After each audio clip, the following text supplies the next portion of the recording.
Hello भाई लोग, तो ये हमारी कहानी का भाग 3 है।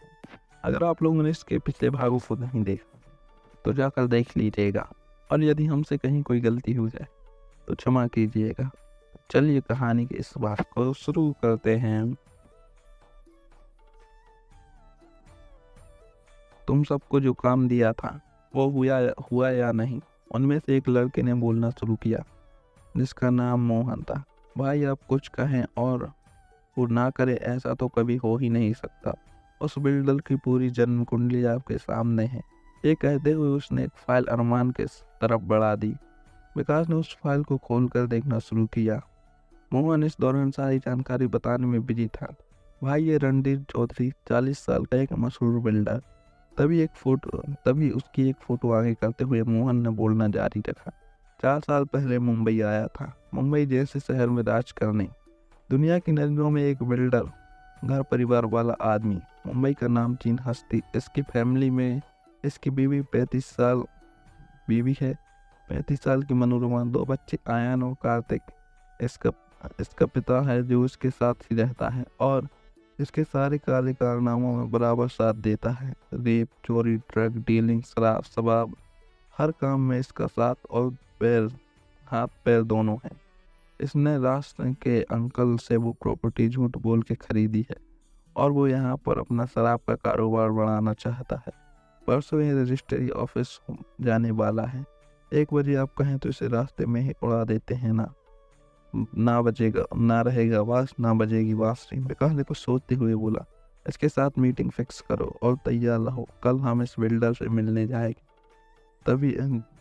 जाएंगे। जी भाई, बोलता हुआ मोहन और बाकी सब लोग वहां से चले गए। अरमान वहीं पड़े सोफे पर बैठ गया और आंखें बंद करके कल के बारे में सोचने लगा। अभी 5 मिनट ही बीते थे कि उसे अपनी आंखों पर किसी का हाथ का महसूस किया। उसने अपने हाथों से उन हाथों को थाम लिया और मुस्कुराते हुए बोला, सुमिन्या, तुम कब आई? एक क्यूट सी 22 साल की लड़की सामने आकर बैठते हुए बोली, भाई, जब तब आप किसी की सोच में डूबे हुए थे। आप ठीक हैं और ठीक हो ना? अरमान उसके हाथ को अपने हाथों में लेता है और बोला, मेरी गुड़िया मेरे साथ है तो मुझे कुछ होने का सवाल ही नहीं होता। तू कैसी है? तेरी कॉलेज कैसी रही? एंजॉय किया ना? सुमिन्या मुस्कुराते हुए बोली, हाँ भाई, बहुत मजे किए, बस आपकी याद आती थी। मन करता था किसी पंछी की तरह उड़कर आपके पास आ जाऊं। टेंशन होती थी, पता नहीं कि आप मेरे बिना कैसे रह रहे होंगे। खाना टाइम पर खा रहे होंगे या टाइम पर नहीं, या टाइम पर घर आते ही नहीं। Miss you a lot. भाई, ये कहते हुए सुमिन्या अरमान के गले लग गई। अरमान ने भी उसके सर पर प्यार से हाथ फेरा और बोला, मेरी ताकत है तू। अब बच्चे की तरह रोएगी तो मुझे कौन संभालेगा? सुमिन्या अरमान से बोली, भाई, मैं रो नहीं रही हूँ, बिकॉज सच में। उसने ये कहकर सुमिन्या का चेहरा अपने हाथों में लिया और सच में सुमिन्या की पलकें भींगी थी। विकास हंसकर, हाँ, सच में मेरी गुड़िया रोती नहीं है, बस पता नहीं कहाँ से उसकी आंखों में नमी आ जाती है। ये सुनती सुमिन्या हंस पड़ी और अपने भाई के गले लग गई। अरमान भी किसी बच्चे की तरह उसके सिर पर हाथ फेरता रहा। तभी सुमिन्या खड़ी हुई और अरमान से बोली, जल्दी जाइयो भाई आप, और फ्रेश होकर जल्दी नीचे आइयो, मैं आज आपकी पसंद का खाना बनाऊंगी।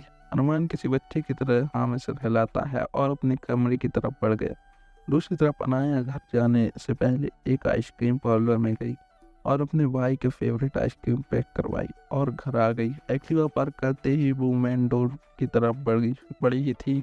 उसने देखा अमित ने बिना कुछ बोले गेट खोल दिया।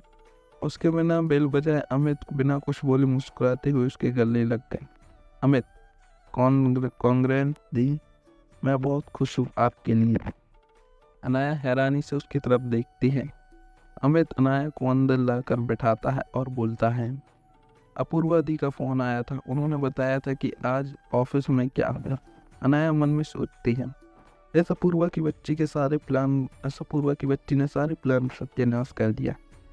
अनाया ने अमित की तरफ आइसक्रीम का डब्बा बढ़ा देती है और बोलती है, तेरी फेवरेट आइसक्रीम। अमित ने वो डब्बा लिया और किचन में जाकर फ्रिज में रख दिया। अनाया ने ये देखकर पूछा, खानी नहीं है क्या? अमित उसके पास बैठते हुए कहा, खाना खाकर दोनों भाई साथ में बैठकर खाएंगे। बहुत भूख लगी है दीप, कुछ बनाओ जल्दी। अनाया ने उसके सर पर हाथ फेरते हुए बोली, तू फ्रेश होकर आ, मैं फटाफट खाना बनाती हूँ। अमित अपने कमरे में चला जाता है और अनाया अपने कमरे में जाकर फ्रेश हो जाती है और जल्दी से किचन में आकर खाना बनाने लगती है। तभी अमित भी अपने कमरे से निकलकर किचन में आकर किचन के स्लैब पर आकर बैठ जाता है। अनाया उससे पूरे दिन की बातें करती है, बॉस के प्रमोशन से लेकर बच्चों के साथ चाय पीने तक की सारी बातें। अमित भी उसे अपने पूरे स्कूल की ट्यूशन की सारी बातें बताता है। दूसरी तरफ अरमान अपने वॉशरूम के शॉवर के नीचे खड़ा था और मन में अनाया का वो खूबसूरत चेहरा आया। बिखरे हुए बाल उन्हें सवारती हुई अनाया जिस तरह बच्चों के साथ खेल रही थी, सब कुछ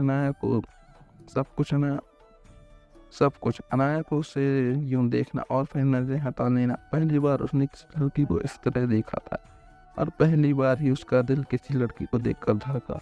वो 20 मिनट जैसे उसकी जिंदगी के सबसे खूबसूरत लम्हे हो। ये सब सोचकर ही अरमान मुस्कुरा उठा और उसके गले पर पड़ने वाली डिम्पल और भी गहरे हो गए। यूं तो विकास भी किसी हीरो पर्सनालिटी से कम नहीं था।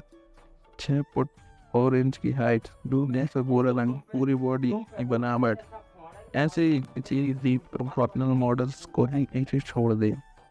उसकी गर्दन से शुरू होकर पूरी पीठ को कवर करता हुआ महाकाल का टैटू जो उसकी पर्सनालिटी में 4 चांद लगा रहा था। और झील से भी गहरी उसकी नीली आंखों में जो भी उसके एक बार देखने गुम हो जाए। कुल मिलाकर किसी को भी अपनी तरफ अट्रैक्ट करने वाली पर्सनालिटी। विकास जल्दी से अपनी सोच से बाहर आया और जल्दी से कपड़े पहनते हुए नीचे की तरफ चल दिया। वो जानता था सविन्या उसका इंतजार खाने के लिए टेबल पर कर रही होगी। बिना अरमान की सविन्या ने कभी खाना नहीं खाया, वो आज कैसे खा ली थी। उसने नीचे जाकर देखा सविन्या उसका इंतजार कर रही है। सविन्या, भाई लड़कियों से भी ज़्यादा टाइम आप नहाने में भूख से मेरे पेट में चूहे कूद रहे हैं। ये सुनते ही अरमान मुस्कुरा कर बोला, मेरा भी यही हाल है सविन्या। मेरा भी यही हाल है। सविन्या मुस्कुरा बैठी और खाना सर्व करना शुरू किया। खाने का पहला निवाला अरमान ने हमेशा की तरह सविन्या को खिलाया, फिर खुद खाना शुरू किया। सविन्या खाना खाते हुए बोली, भाई एक बात बताओ, मेरे जाने के बाद आप अपनी पहली बाइट किसको खिलाओगे? अरमान ने हैरान सविन्या को देखकर पूछा, तू कहाँ जाएगी? सविन्या, मेरी शादी हो गई या आपके प्लान के हिसाब से पढ़ने के लिए लंदन? तो अरमान पढ़ने के लिए लंदन, तब अरमान तेरे लिए ऐसा लड़का लेकर आऊँगा जो हमारे साथ साथ इसी घर में रहे। सविन्या, अगर मैं पढ़ने लंदन चली गई तब आप क्या करोगे भाई? अब अरमान चुप था। सविन्या ने बोलना शुरू किया, भाई आप शादी कर लो ना, मुझे भी कंपनी मिल जाएगी। इस घर में एक लड़की के पूरे दिन आपके इन आदमियों को देखकर आदमी जैसी हरकतें करने लगी। मैं गेट पर खड़े गार्ड्स की तरफ इशारा करते हुए कहा, अरमान, मुझे जैसे गैंगस्टर को कौन अपनी लड़की देगा? कोई भी अच्छे परिवार की लड़की शादी क्यों करेगा? सविन्या, भाई आप ऐसे क्यों सोचते हो? भगवान हर किसी के लिए किसी न किसी को जरूर बनाता है। आपके लिए भी कोई होगी जो आपका इंतजार कर रही होगी। अरमान ने हंसते हुए जवाब दिया, अच्छा सविन्या माहौल को हल्का करने के मकसद से बोली, वैसे भाई कोई आप में इंटरेस्ट है आप कहो तो बात चलाऊं? अरमान हैरानी से, कौन सविन्या? मोनिका, कंचन, सोफिया, नैना और भी बहुत आपके बारे में पूछती रहती हैं। कईयों ने तो आपके नंबर भी मांगे पर मैंने नहीं लिया, सोचा आपसे पूछ लूं। सविन्या अपने दोनों हाथ गाल पर रखते हुए, तो ख्याल आया आपका दे दूं उन्हें आपका नंबर?